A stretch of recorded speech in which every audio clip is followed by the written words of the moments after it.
Pour la sortie du nouveau film de Fred Cavaillé, Mea culpa, avec Vincent Lindon et Gilles Lelouch, l'ensemble de l'équipe ont profité du magnifique soleil marseillais pour se prêter à une séance photo à 2 pas du Vieux-Port.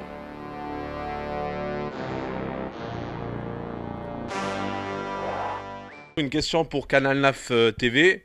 Donc, suite à la sortie des 2 premiers opus que vous avez sortis, À bout portant et pour elle, le premier film, ouais.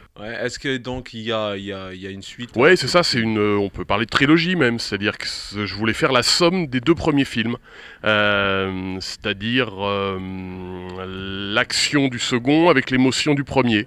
Et j'ai repris les ingrédients principaux des 2 premiers films, c'est-à-dire les comédiens principaux. Vous avez réalisé un film d'action très percutant, j'ai envie de dire très violent. Justement, c'est pour capter l'attention du public. Ouais, c'est-à-dire que après je voulais vraiment un film de plaisir de cinéma et un film de spectacle. Et voilà, la seule prétention du film, c'est qu'on soit cramponné pendant 1h30 à son siège et qu'on pleure à la fin.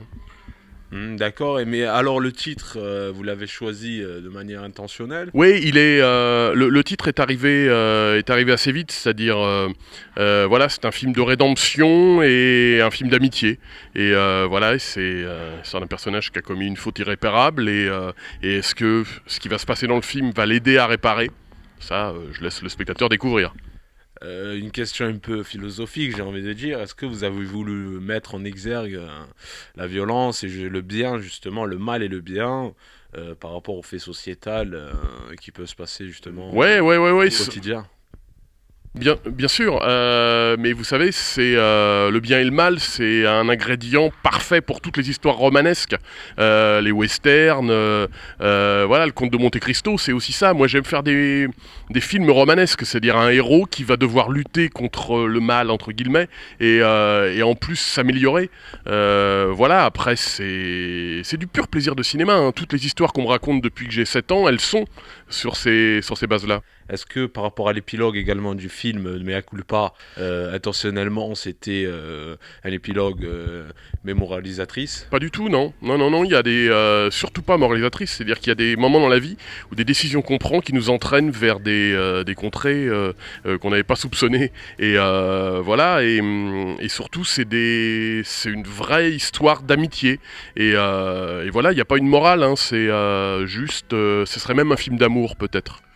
Notamment par rapport aux différentes scènes violentes du film, hein, donc également le bien et le mal.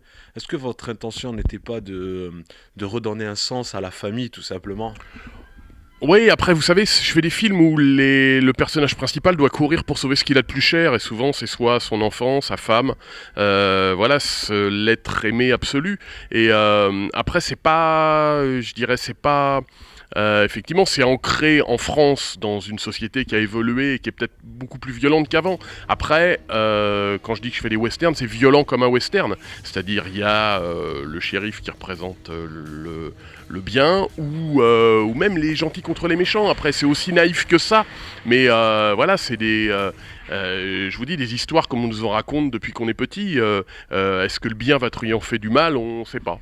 Il a été difficile de trouver l'enfant pour ce rôle? Ça a été difficile, oui et non, c'est-à-dire que dès que je l'ai rencontré et dès qu'il a fait des essais, j'ai su que c'était lui, c'est-à-dire qu'il me fallait un jeune comédien du niveau des comédiens plus âgés, et Gilles, Vincent, Nadine, et donc j'ai eu beaucoup de chance de le trouver, parce qu'il est immensément talentueux. Donc, question pour Canal 9, qu'est-ce qui vous a séduit dans ce scénario? J'ai envie de vous répondre très simplement, le scénario lui-même. Moi je suis un acteur au départ d'une entreprise qui est très basique. J'ai besoin d'avoir envie d'être lui, ou j'ai besoin d'avoir envie d'être dans une histoire. Donc j'ai lu ce scénario et j'ai frémi comme un spectateur à la lecture, parce que toute l'attention, elle n'est pas que au montage, que au tournage, elle est forcément dans l'histoire. C'est le plus important, une histoire et encore une histoire. Et après, une histoire, ça se filme, mais c'est dans l'histoire qu'on ressent les vibrations et la psychologie des personnages et le déroulement de l'itinéraire qu'ils ont à faire. C'est vrai que quand j'ai terminé ce scénario, j'étais tendu, j'ai été pris par le suspense. C'est un vrai film d'action comme les Américains savent le faire. Et j'ai téléphoné au metteur en scène immédiatement et je lui ai dit, voilà, je veux être Simon, j'ai envie d'être dans cette histoire. Alors, ce qui me fait plaisir, c'est que ma première impression, quand j'ai lu le scénario, me revient maintenant des spectateurs. C'est-à-dire que les deux choses que j'entends le plus fréquemment, c'est des gens qui sortent de la salle, que ce soit des femmes ou des hommes qui ont aimé le film et qui me disent, dis donc, maintenant je vais hésiter à prendre le train. Donc ça, c'est une des récompenses du film, puisque c'est exactement le but recherché. C'est qu'on croit tellement à l'histoire qu'on ait pratiquement peur de monter dans ce TGV. Et la deuxième chose, c'est beaucoup de gens sortent en me disant on dirait un film américain. Et ça a été mon rêve d'enfance, quand j'ai commencé à faire du cinéma.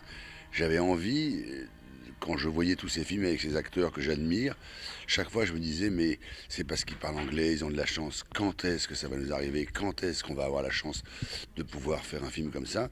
Et là, c'est vrai que dans le film de Fred Cavaillé, Mea culpa, tout d'un coup, j'ai l'impression d'être dans un film américain avec tout ce que ça comporte de ludique, d'entertainment, d'action, c'est 1h24 de grand 8 où on ne débande pas, on est tendu comme des arcs, c'est oppressant, c'est ce que je voulais, c'est le but recherché. Je ne pensais pas que le résultat serait aussi bien. Vous incarnez un personnage torturé. Est-ce que vous pouvez nous en parler, Simon? Non, j'ai pas envie de le raconter. Les gens vont le voir. S'il y a quelque chose à retenir du film, c'est laquelle? Justement, vous avez vu le film en tant que téléspectateur et non plus en tant qu'acteur. Alors, qu'est-ce qu'il faut retenir? Je sais pas répondre à ces questions. J'ai du mal toujours à guider le public ou les gens à ce qu'ils doivent penser quand ils vont voir un film.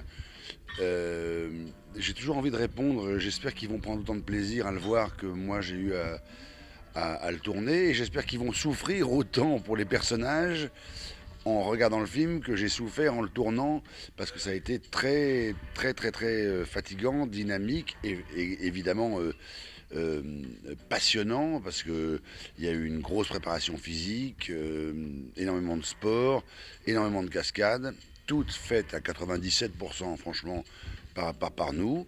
Et ça se voit parce qu'on est filmé sans arrêt de face, donc on ne peut pas tricher. Et c'est aussi un des challenges qui m'a tenté. Et c'est aussi pour ça que j'ai accepté ce film. C'est pour me donner, pour faire une chose que je n'avais jamais faite. Parce que moi, le cinéma et l'art, entre guillemets, c'est à chaque fois partir vers une aventure nouvelle et faire des choses qu'on n'a jamais fait. Si c'est pour faire des redites et sans arrêt les mêmes choses, alors je m'ennuie, ça m'intéresse pas. Et si c'était à refaire, vous referiez un film dans le même style? Je vais vous répondre à votre question. Je referai un film dans le même style si le scénario est formidable et qui me plaît. Vous imaginez bien que c'est pas le premier polar qu'on m'a proposé. On m'en a proposé beaucoup et que j'ai lu et qui ne m'ont pas convaincu. Le jour où on me proposera un nouveau thriller avec un metteur en scène qui me plaît et surtout, avant tout, un scénario qui m'emporte, évidemment que je dirais oui. Tant que je n'aurai pas une histoire qui me plaît, c'est organique chez moi. Je ne peux pas me présenter sur un plateau si je ne suis pas amoureux ou du personnage ou de l'histoire, ou surtout de préférence des deux. Compris, Voilà. merci beaucoup. Je vous en prie. Est-ce que vous pouvez nous parler de manière plus approfondie du film? Bah, moi, ce que je peux vous.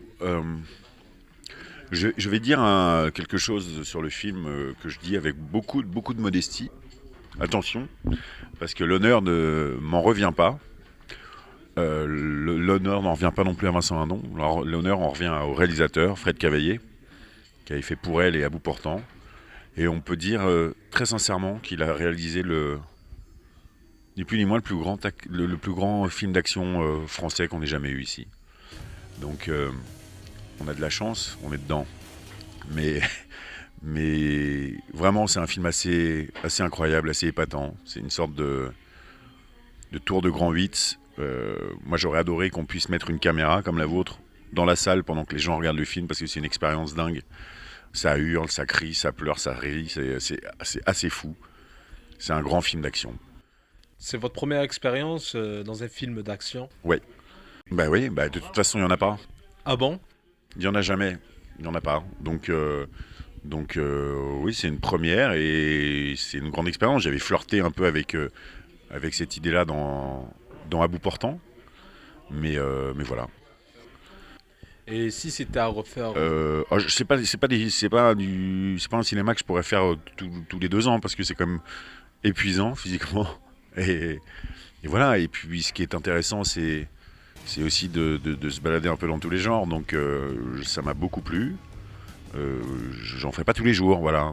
Mais certainement, si Fred leur demande, parce que c'est surtout de travailler avec Fred qui m'a plu, je leur ferai, oui. merci beaucoup. Je vous en prie.